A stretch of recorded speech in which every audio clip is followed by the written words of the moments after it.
Hi everyone, present discussion सारे government exam में equally valid है, सो बिना स्किप किए वीडियो को पूरा देखें। सेना में बारूदी सुरंगों का पता लगाने के लिए कौन से जंतु का इस्तेमाल किया जाता है? तितली, मधुमक्खी, चींटी, कीट पतंग। तो मधुमक्खी करेक्ट आंसर है। मधुमक्खी में सूंघने की क्षमता कुत्तों और चूहों से भी ज़्यादा होती है। पहले इस काम के लिए चूहों कुत्तों का इस्तेमाल किया जाता था, पर क्योंकि मधुमक्खी में सूंघने की क्षमता ज़्यादा होती है, इसलिए अब टीएनटी के ऊपर एक मीठा घोल लगा दिया जाता है। टीएनटी ही बारूद का मेन मिश्रण है, मेन कंपोनेंट है। तो इसके ऊपर कुछ मीठा घोल लगा दिया जाता है, जिससे मधुमक्खियाँ इस पर बार बार आकर बैठती हैं और उन्हें ऐसा लगता है कि मीठा का स्मेल जो आ रहा है टीएनटी से ही आ रहा है। और फिर इस प्रकार की जब ट्रेंड मक्खियों को युद्ध भूमि में ले जाया जाता है तो वे आसानी से बारूद को खोज लेती हैं।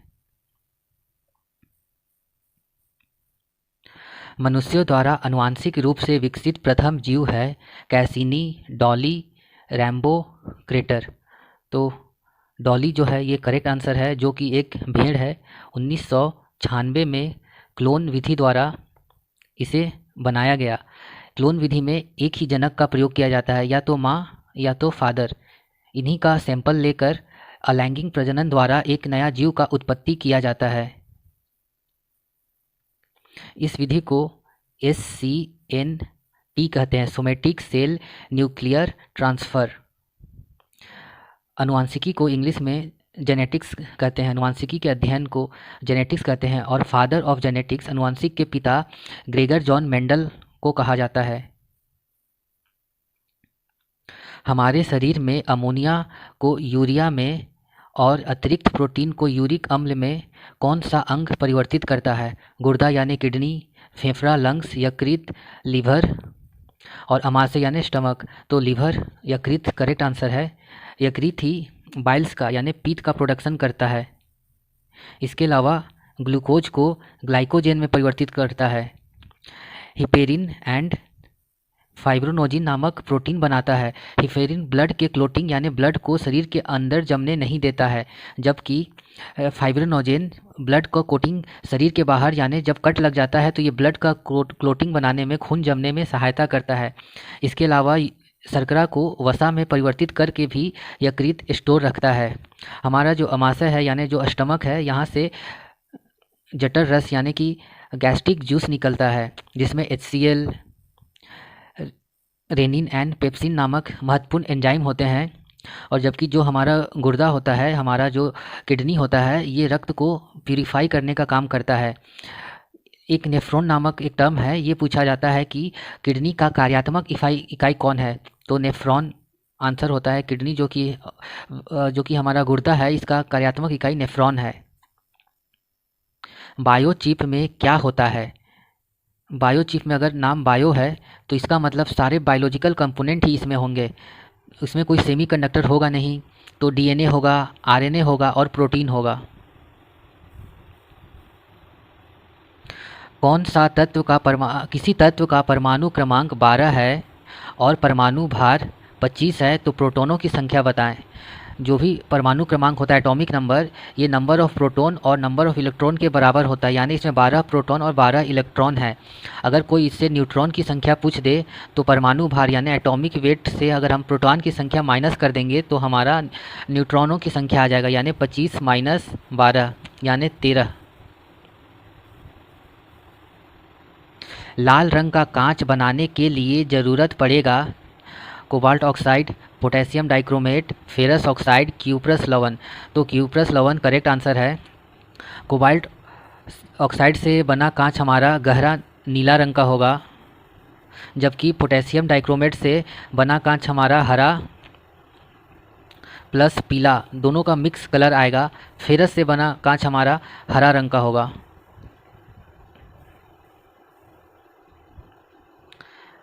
सीटेन नंबर से क्या समझते हैं? तो दो नंबर है, एक सीटेन नंबर है और एक ऑक्टेन नंबर है। सीटेन नंबर से हम डीजल का प्योरिटी नापते हैं और ऑक्टेन नंबर से हम पेट्रोल या गैसोलीन जैसे ईंधन का प्योरिटी नापते हैं। जो हमारा सिटेन नंबर है वो इग्नाइशन को बताता है कि फ्यूल कितना देर में इग्नाइशन पकड़ेगा, यानी कितना देर में उसमें आग पकड़ेगा। और जो ऑक्टेन नंबर है वो नॉकिंग को बताता है, फ्यूल यूज करने पर कितना इंजन नॉकिंग करेगा। तो नॉकिंग हटाने के लिए हमें ऑक्टेन नंबर को बढ़ाना है, और इग्नाइशन यानी जल्द से जल्द फ्यूल में आग पकड़ाने के लिए हमें सिटेन नंबर को बढ़ाना है, यानी कि बढ़ा हुआ सिटेन और बढ़ा हुआ ऑक्टेन नंबर बेहतर होता है।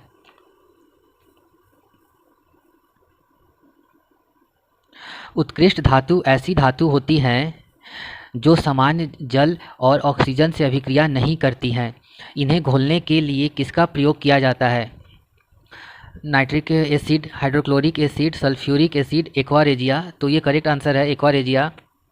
ये HCl और HNO3 के मिश्रण से तैयार किया जाता है। इसमें क्या किया जाता है, इसका अनुपात एग्जाम में पूछता है। तो अनुपात में HCl का कंपोनेंट यहाँ रहता है और HNO3 का यहाँ, मतलब अनुपात का ये साधारण नियम है। तो HCl के साथ 1 है और HNO3 के पास 3 है, तो इससे हमको 3 को दूर रखना है। तो 3 यहाँ पहले हो जाएगा और 1 बाद में हो जाएगा। हमारा जो हाइड्रोक्लोरिक एसिड है HCl, ये सबसे स्ट्रॉन्ग एसिड है जिसका pH 0 होता है। इसे हम तेजाब भी कहते हैं। साथ साथ ये हमारे स्टमक पेट में यही एसिड बनता है जो कि बैक्टीरिया को मारने का काम करता है। नाइट्रिक अम्ल और सल्फ्यूरिक अम्ल जो है एसिडिक रेन का कॉज है, कारण है, लेकिन सल्फ्यूरिक अम्ल बड़ा कारण है एसिडिक रेन का। सल्फ्यूरिक अम्ल को ही हम बैटरी एसिड बोलते हैं। इसका उपयोग हम जनरली अग्निशामक यानी कि फायर एक्सटिंग्विशर में भी करते हैं।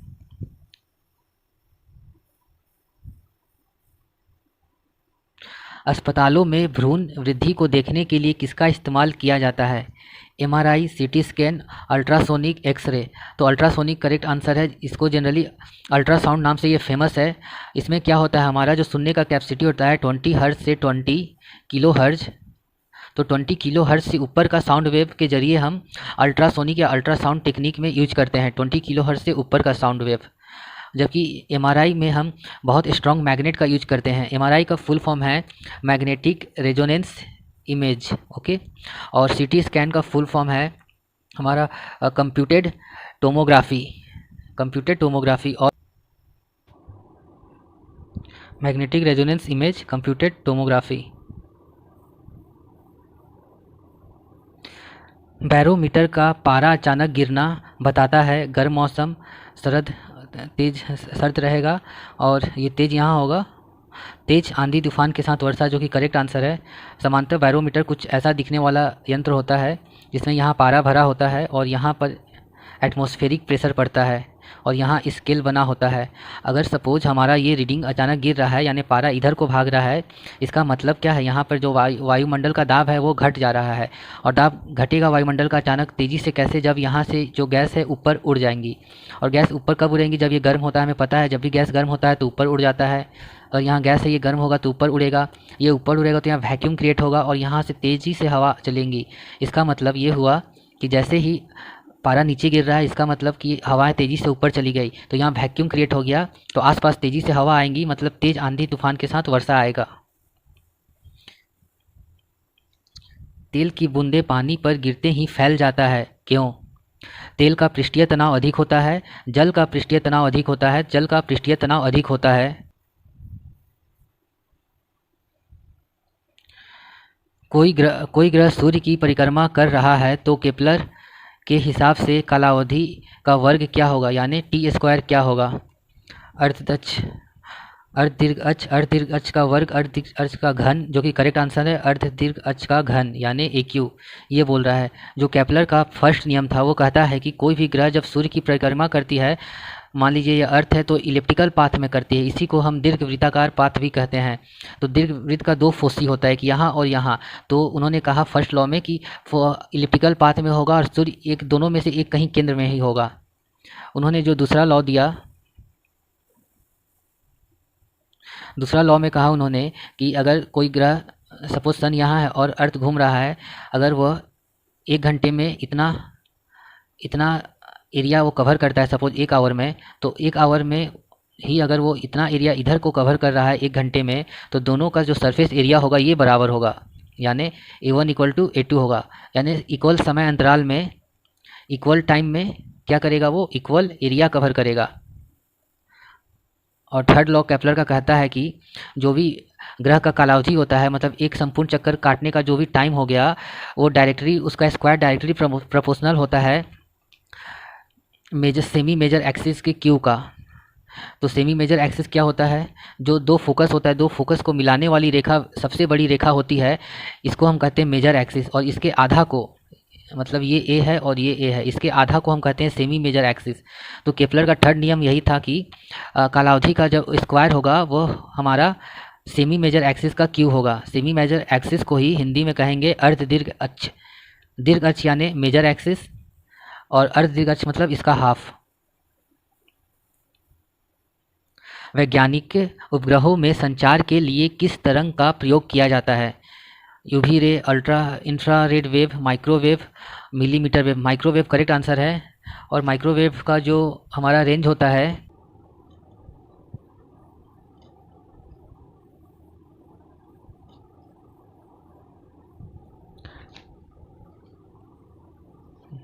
गीगाहर्ट्ज, 300 मेगाहर्ट्ज से 300 गीगाहर्ट्ज। एक्स रे होती है धनात्मक, ऋणात्मक, निष्प्रभाव। तो निष्प्रभाव सही है। एक्स रे, गामा किरणें और न्यूट्रॉन ये सब निष्प्रभावी होती है, इनका कोई चार्ज नहीं होता। वहीं अल्फा पार्टिकल पॉजिटिव और बीटा पार्टिकल निगेटिव चार्ज वाली होती है।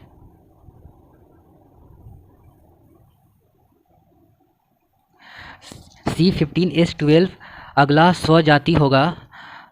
तो जो भी हमारा हाइड्रोकार्बन है, इनका 3 कैटेगरी होता है। एक CnH2n+2 जिसको अल्केन कहते हैं, और CnH2n जिसको अल्कीन, और CnH2n-2 अल्काइन।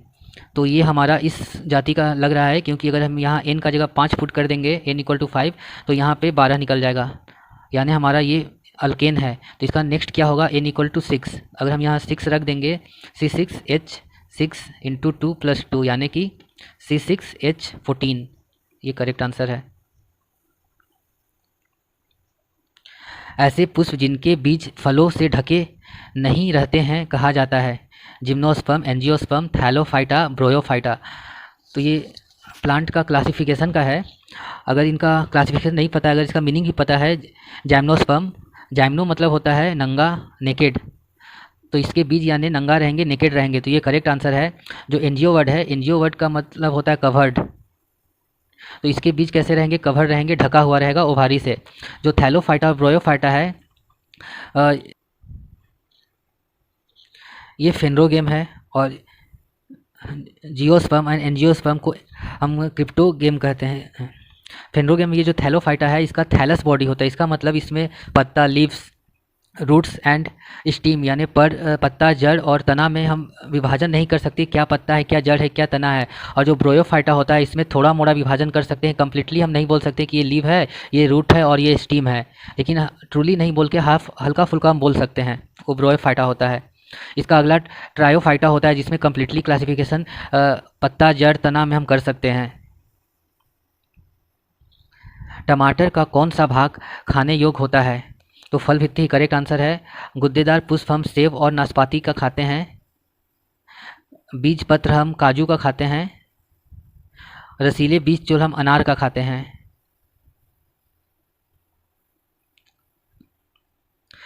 लाल रुधिर कोशिका का उत्पादन हमारे शरीर में कहाँ होता है? यकृत, अस्थिमाजा। अस्थिमाजा करेक्ट आंसर है। आरसीबी रेड ब्लड सेल जो होता है, ये हमारे बोन मैरू यानी अस्थिमाजा में बनता है। इसका जीवन काल करीब 120 डेज का होता है, और इसका मृत्यु हमारा यकृत, जिसको लीवर कहते हैं, मृत्यु स्प्लेन में होता है। ये भी याद रखना है कि बच्चों के शरीर में 0 से 1 साल वाले बच्चों के शरीर में ये यकृत में ही आरसीबी का जन्म होता है, यानी आरसीबी यकृत में ही बनता है छोटे बच्चों के शरीर में, जबकि हमारे में वहाँ मृत्यु होता है। इसे आरसीबी का कब्रिस्तान भी कहते हैं। इसके अलावा एक हेमाटोलॉजी है। हेमाटोलॉजी का मतलब होता है रक्त का अध्ययन।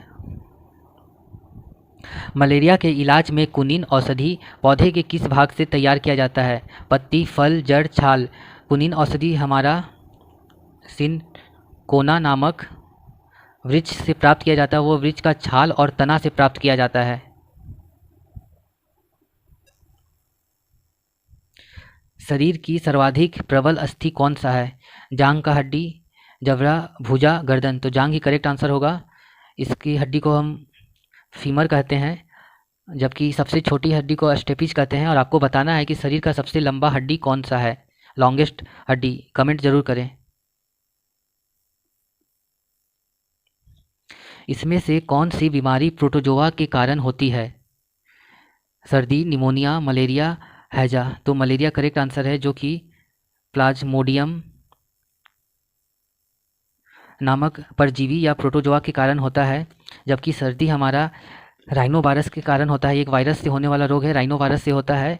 और निमोनिया और हैजा हमारा जीवाणु यानी बैक्टीरिया से होने वाला रोग है। स्टोरेज बैटरी चार्ज करने हेतु किस धारा का प्रयोग किया जाता है? तो हम डायरेक्ट करंट यानी डीसी का प्रयोग करते हैं चार्ज करने में।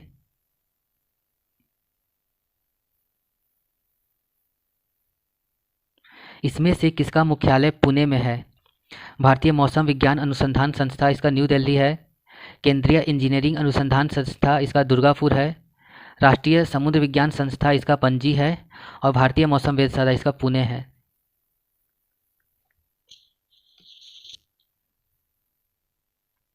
लिफ्ट में व्यक्ति का भार कब बढ़ा हुआ प्रतीत होता है?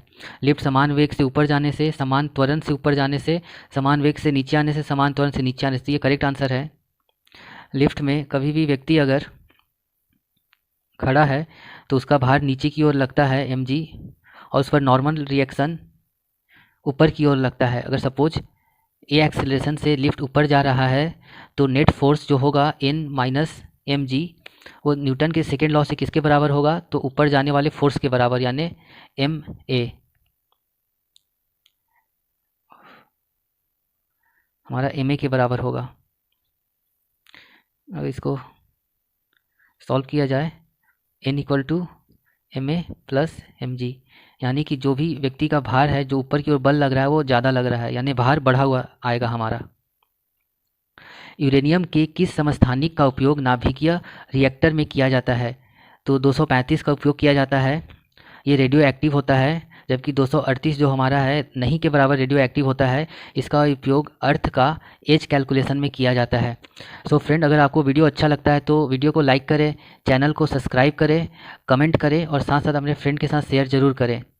Thank you.